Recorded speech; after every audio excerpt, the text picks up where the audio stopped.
자, 오늘 하나님께서 우리에게 주시는 말씀은 신약성경 골로새서에 있는 말씀입니다. 골로새서 4장 5절 한 절의 말씀인데요. 우리 하나님의 말씀 같이 받들어 읽도록 하겠습니다. 같이 읽습니다. 시작. 외인에게 대해서는 지혜로 행하여 세월을 아끼라. 하나님의 말씀입니다. 아멘. 기도하겠습니다. 이 시간 주님의 말씀을 받습니다. 주님의 말씀은 우리의 영의 양식이기에 이 말씀을 받을 때 우리의 영은 기뻐하고 또 풍요함을 얻게 됩니다. 이 기쁨을 방해하는 것들 다 막아주시고 주의 말씀에 집중하는 복된 시간 되게 하여 주시옵소서. 예수님의 이름으로 기도합니다. 아멘. 오늘 골로새서 4장 5절 외인에게 대해서는 지혜로 행하여 세월을 아끼라 이 말씀, 여기에서 외인이란 복음의 비밀을 알지 못하는 사람들을 통칭하는 말입니다. 우리가 꼭 기억해야 될 게 있는데 우리가 이 세상 사람들을 대할 때 성도들을 대하는 것과 또 세상에 속한 사람들을 대하는 것이 같아서는 안 됩니다. 분명히 다른 태도를 가지고 그들을 대할 수 있어야 됩니다. 바울 사도는 외인들, 즉 믿지 않는 자들을 향해서는 지혜로 행해서 세월을 아껴라 이렇게 말합니다. 그 이유는 우리가 만나는 사람들 중에 불신자들, 하나님을 모르는 자들은 그들과의 관계는 우리가 이 세상에 살 동안만 지속되는 관계에 불과합니다. 그렇죠?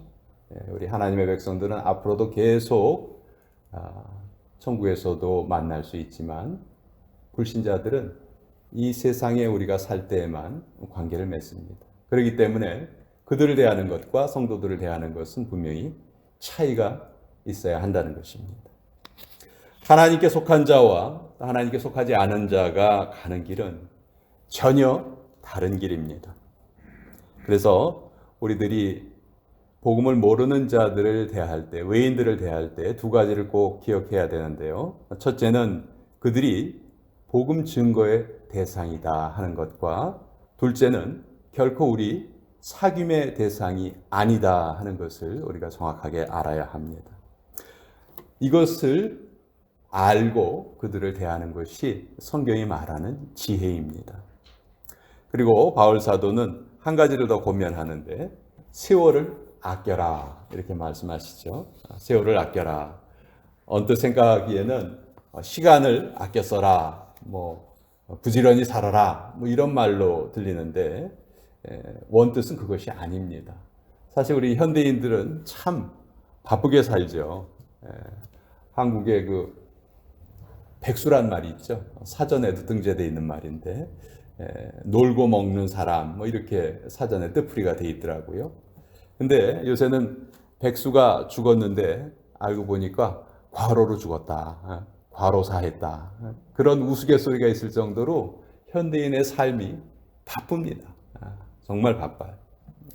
그런데 바울이 이 편지 골로새서를 썼던 2000년 전의 상황은 분명히 지금과는 달랐을 거예요. 그러니까 이 세월을 아끼라 하는 이 말이 바쁘게 살아라 그런 말이 아니었다는 것이죠. 그래서 이 아끼라는 말을 좀 잘 우리가 뜻을 생각해 봐야 하는데 원래 헬라어로 쓰여진 원문을 보면 세월을 아끼라라는 말이 세월을 도로 살아, 시간을 도로 살아 그런 뜻을 가지고 있습니다. 원문에서는 그러니까 buy back, 다시 사는 거예요. 이 시간을 다시 사라는 것이 무슨 말이냐? 여러분, 이 편지가 쓰여졌던 때는 노예 제도가 있었던 때예요. 노예는 한번 노예로 팔리면 평생 노예로 살아야 되죠. 아무런 소유권이 없어요. 노예의 생명 자체가 그 주인에게 속하고 맙니다. 그런데 때로 그 노예가 아주 충성스럽게 주인을 위해서 일을 하고 봉사를 해주면 주인이 이제 거기에 감동을 받는 경우가 있어요. 아주 착한 주인이죠. 그러면은 노예에게 이제 보너스를 줍니다. 그러면 이 노예는 이 돈을 다른 데 쓰지 않고 신전에 갖다 맡겨요. 그래서 이런 일이 이제 계속 그 노예에게 반복이 되면 노예가 갖다 맡긴 돈의 액수가 이제 늘어나겠죠. 그렇죠? 그래서 그 돈이 어느 일정 목표에 이르면 이제 노예가 그 주인을 모시고 그 신전을 함께 갑니다. 그리고 그동안 자기가 모아놓았던 돈으로 자기의 몸값을 주인에게 주는 거예요. 그러면 그때부터 이 노예는 이제 주인으로부터 해방이 되는 것이죠. 더 이상 노예이신 분이 아닌 자유인으로 회복이 되는 겁니다. 바로 그 순간, 노예 입장에서 그 자기가 노예의 그 신분에서 자유인으로 바뀌는 그 순간, 그 순간을 위해서 노예는 정말 엄청난 애를 쓰고 살았죠. 그때를 위해서 자기가 그 시간을, 자기가 지금 노예로 일하는 시간을 어떻게 보면 계속 모아가고 있는 거죠. 그렇죠? 모아가서 그 자기가 구원받는 그때를 위해서 지금 계속 저축을 하고 있는 거예요. 이것이 바로 바울이 말하는 세월을 아낀다 하는 그 말의 의미입니다. 그것이 바로 시간을 도로 산다 하는 말이죠. 우리가 다 같은 시간을 살고 있는 것처럼 보이지만 우리가 살고 있는 시간은 분명히 질적인 차이가 있습니다. 한 사람이 죄를 지어서 감옥에 있고 또 한 사람은 그 사람을 면회하러 가서 그 사람을 지금 만나고 있다면 그 두 사람은 같은 현장에 같은 시간에 존재해요. 그렇죠? 그러나 그 두 사람이 누리는 시간은 완전히 다른 시간이죠. 한 사람은 감옥에 있어야 하고 한 사람은 얼마든지 바깥 세상에 있을 수 있는 사람이에요.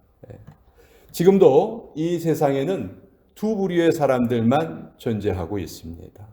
천국을 누리면서 살고 있는 사람들, 반면에 지옥으로 향하는 시간을 향해 가는 사람들, 이렇게 딱 두 종류의 사람만이 이 땅에 존재하고 있는 것이죠.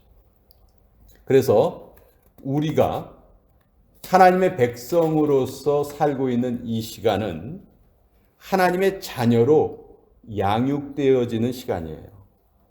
일종의 우리는 지금 훈련소에 입소해 있는 것과 같습니다. 훈련받는 과정이에요. 우리에게 안 좋은 것들이 있어요. 게으름도 있고 또 거짓도 있고 탐욕도 있고 교만도 있고, 이런 것이 우리가 살고 있는 이 시간, 하나님께 양육받는 시간을 통해서 이것이 다 제거돼야 되는 거예요. 그래서 하나님께서 원하시는 모습으로 우리가 지금 다듬어져 가고 있는 그런 시간이다. 그런 시간을 우리가 살고 있다. 그래서 성경은 우리 몸의 구속을 기다리는 아름다운 시간이다, 이렇게 말을 합니다. 로마서 8장 23절에 보면 양자 될 것 곧 우리 몸의 구속을 기다리느니라. 우리가 지금 우리 몸의 구속을 기다리면서 하루하루를 살아가고 있다는 것. 그래서 우리가 사는 이 하루하루의 시간이 얼마나 소중하고 중요한 시간인지 모릅니다. 반면에 복음을 받아들이지 않는 사람들에게는 그들이 살고 있는 이 시간 자체가 무서운 심판을 향해서 한 걸음 한 걸음 다가가고 있는 시간이죠. 하나님께서는 그들을 반드시 심판하실 것입니다. 단지 그 집행이 유예되어 있죠. 지금은 그 집행이 바로 집행되고 있지 않은 거예요. 예수님께서 이 땅에 계실 때 바리새인들을 향해서 이런 말씀을 하신 적이 있으셨어요. 누가복음 11장 42절에 화 있을진저 너희 바리새인이여, 이렇게 말씀하셨어요. 근데 이게 원문을 보면 천벌을 받아라, 그 말이에요. 그런데 예수님의 선언대로 이들은 벌을 받았지만 그 즉시 죽진 않았죠. 멀쩡하게 살아 있었어요. 왜? 그 집행이 유예되어 있기 때문에. 그렇지만 그들이 살았던 그 시간은, 구원을 누리는 시간은 결코 아니었다. 그저 그 심판이 유예된 그런 시간을 살았을 뿐이라는 것이죠. 필립 브룩스라는 미국의 유명한 목사님이 계셨는데 이제 병 때문에 이제 세상을 떠날 때가 가까워졌습니다. 너무 고통이 심하니까 친한 친구들도 아무도 만나려고 하지 않았어요. 그런데 하루는 어린 시절의 친구인 잉글슨이라는 친구가 찾아왔어요. 이 친구는 이 브룩스 목사님이 여러 번 복음을 전하려고 했지만 끝까지 그 복음을 받아들이지 않았던, 아주 고집스럽게 예수님을 거부했던 사람이었어요. 그런데 그 친한 친구들을 아무도 만나려 하지 않았던 이 필립 목사님이 이 친구는 만나겠다고 하고 두 사람이 한참 얘기를 나누었습니다. 이 친구가 돌아간 후에 가족들이 궁금해서 물어봤어요. 아니, 그 친한 사람들 다 거절하더니 왜 그 무신론자 친구를 만나셨냐고. 그랬더니 이 목사님이 대답하시기를 다른 사람들은 다 천국에서 내가 다시 만날 수 있겠지만 이제 이 사람은 천국에서 못 만난다. 이 땅에서 더 이상 볼 수 없다. 그래서 마지막 인사를 하려고 내가 그 친구를 만났다. 이렇게 말씀하셨다고 합니다. 여러분, 우리 인생은 시간으로 이루어져 있어요. 정말 시간은 인생의 가장 중요한 자원입니다. 이 시간은 모든 사람에게 공평하게 주어집니다. 부자이건 가난한 자이건 남자이건 여자이건 어른이건 아이건 모든 사람에게 시간은 차별이 없어요. 또 우리가 그 시간을 사용을 하건 사용을 하지 않건 이 시간은 저절로 소멸되고 맙니다. 저장할 수가 없어요. 그렇죠? 우리 돈도 저축할 수 있고 뭐 물건도 집에 쌓아놓을 수 있지만 시간은 결코 저장할 수 없습니다. 그저 시간은 흘러갈 뿐이죠. 아무리 돈이 많아도 돈으로 시간을 살 수가 없습니다. 아무리 내가 누구를 사랑한다 해도 그 사랑하는 사람에게 나의 시간을 나누어 줄 수도 없어요. 그래서 우리 인생에서 우리 모두에게 가장 중요한 것 딱 한 가지를 꼽아라. 그럼 그건 돈이 아니에요. 돈이 아니고 바로 시간입니다. 시간. 그런데 과연 이렇게 중요한 시간을 우린 지금 어떻게 살아가고 있는가? 그것을 한번 우리는 좀 생각을 좀 해봐야 될 것 같아요. 이렇게 소중한 시간을 파괴시켜버리는 사람들이 있어요. 도박을 한다거나, 마약을 한다거나, 술에 취해서 정신을 못 차린다거나, 이런 사람들이 하는 일은 그 시간을 파괴해버리는 일이에요. 두 번째로 시간을 소비하는 시간 소비형이 있습니다. 무슨 말이냐 하면 계획은 많이 세워요. 근데 실천은 하지 않습니다. 약속은 많이 해요. 그렇지만 지키지를 않아요. 그냥 이랬다 저랬다 들쑥날쑥 하다 말다. 이것은 시간 소비형입니다. 우리 하나님의 사람들은 어떻게 살아야 하는가? 우리는 시간 창조형의 인생을 살아야 돼요. 시간이 얼마나 소중한가를 잘 깨닫고 그 소중한 시간을 정말 고귀한 것으로 계속 채워 나가야 한다는 것이죠. 우리가 시간 관리하면은 몇 가지 이제 그릇된 환상이 있는데요. 무조건 일을 빨리 하면 좋다. 이렇게 생각하는 그런 환상이 있고 또 무조건 일을 오래 하면 좋다. 이렇게 생각하는 또 잘못된 생각이 있습니다. 둘 다 바람직하지 않아요. 어떤 사람은 뭐 아침 일찍부터 밤늦게까지 아주 바쁘게 돌아가는 그런 삶을 살기도 하는데요. 사실 오늘 우리가 살고 있는 이 시대를 지배하고 있는 시대 정신은 실용주의예요. 실용주의. 실용주의는 움직여야 좋은 것이다 이거예요. 뭔가 생산을 해내야 좋은 것이다 이런 것이죠. 그래서 움직이지 않으면 시간을 낭비하는 것이다. 그렇게 생각을 하게 하고 또 이것이 우리의 삶을 너무 쉬지 못하게 바쁘게 그렇게 만들죠. 결코 바람직한 것이 아닙니다. 그러면 최선의 시간 관리는 우리는 어떻게 해야 하는가? 먼저 이 시간이라는 것이 하나님의 은혜로 우리에게 주어졌다 하는 것을 우리 먼저 알아야 됩니다. 내 시간이 아니라는 거예요. 하나님이 주신 시간이라는 거예요. 이것을 아는 것이 가장 중요합니다. 여기에서 모든 것이 출발해야 돼요. 그렇기 때문에 우리가 맞이하는 모든 시간을 감사함으로 맞이해야 하죠. 하나님이 나에게 주신 시간이기 때문에. 그리고 우리가 사는 시간을 정말 질적으로 좋은 시간을 살 수 있어야 돼요. 여러분이 누구를 미워한다면요, 그러면 그 사람한테 내 시간을 빼앗기는 게 돼요. 더 좋은 생각해야 될 시간에 그 사람 생각하고 기분도 나쁘고, 그러면 내 그 소중한 시간을 그 사람 때문에 허비하는 게 되잖아요. 안 그래도 그 사람 때문에 손해본 게 많은데 내 시간마저 뺏긴다면 그 얼마나 안타까운 일입니까? 그래서 사랑하는 시간만이 나의 진정한 시간이고, 감사하는 시간만이 정말 귀한 의미를 창조할 수 있는 시간이다. 우리 이것을 정확하게 알아야 됩니다. 하나님의 사람이었던 모세는 이런 기도를 남겼죠. 우리에게 우리 날 계수함을 가르치사 지혜로운 마음을 얻게 하소서. 모세는 이렇게 기도했어요. 영원하신 주님의 눈앞에 보면 인생은 수천 년을 살았다 해도 지나간 어제 같고, 밤의 한순간 같고, 우린 잠깐 자는 것 같습니다.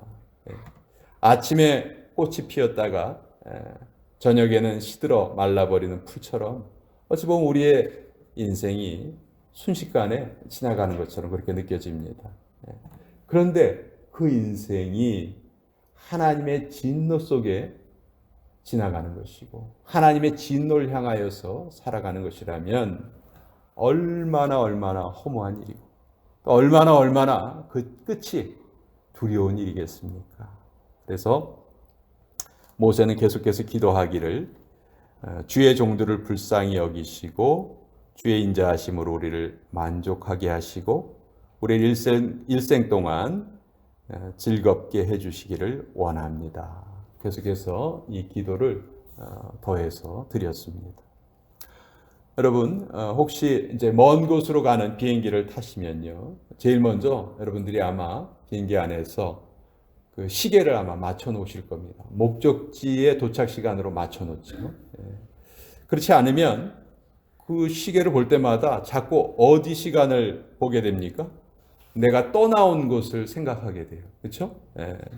근데 지금 내가 가야 되는 곳의 시간이 더 중요한 거잖아요. 목적지의 시간이 중요한 거잖아요. 그러니까 우리는 우리의 삶이 지금 목적지가 어디예요? 하늘나라가 우리의 목적지죠. 그러면 하늘나라의 시간에 맞추어서 살아야 한다는 것이죠. 자꾸 우리의 삶이 이 세상 것에 집중된다면 그는 시계를 맞춰놓지 않은 그런 사람의 삶과 같다는 것입니다. 오늘 지혜롭게 행해서 세월을 아끼라 하는 이 말씀에 대해서 우리 한번 생각을 해봤습니다. 아낀다는 말이 시간을 도로 사라는 그런 의미가 있다. 그 중요한 한순간을 위해서 계속해서 우리의 시간을 지금 저축해 가고 있는 것이다.